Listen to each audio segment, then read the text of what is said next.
Փարիզ 2024-ը Հայաստանին տվեց ըմբշամարտի ևս 2 օլիմպիական մեդալ։ Հունահռոմեական ոճում Արթուր Ալեքսանյանը 97 կգ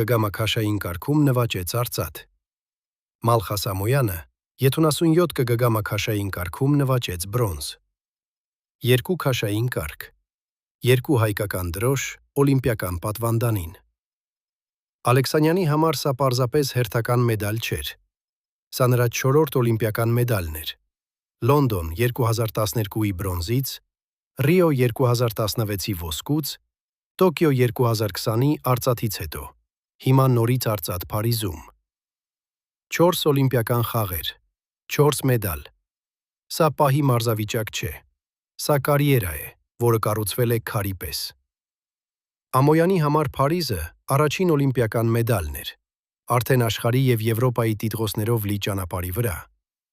Մեկ չեմպիոն Գյումրիից, որը դեռ պայքարում է ամենաբարձր մակարդակում։ Մեկ ավելի երիտասարդ չեմպիոն, որը ցույց է տալիս հաջորդ գիծն արդեն կա։ Ահա թե ինչու է ըմբշամարտը կարևոր Հայաստանի համար։ Սա միայն սպորտ չէ, սա կարգապահություն է, դպրոց, ընտանիքի զոհողություն և ազգային հիշողություն, դուրս բերված գորքի վրա։ Երկրներին գնահատում են ոչ միայն նրանով, թե ինչ են դիմանում, այլ նաև նրանով, թե ինչ են պատրաստում, ում են աջակցում և ինչ անուններ են ուղարկում աշխարհ։ Քվեարկության օրը ընտրիր այն Հայաստանը, որով կարող ես հպարտանալ։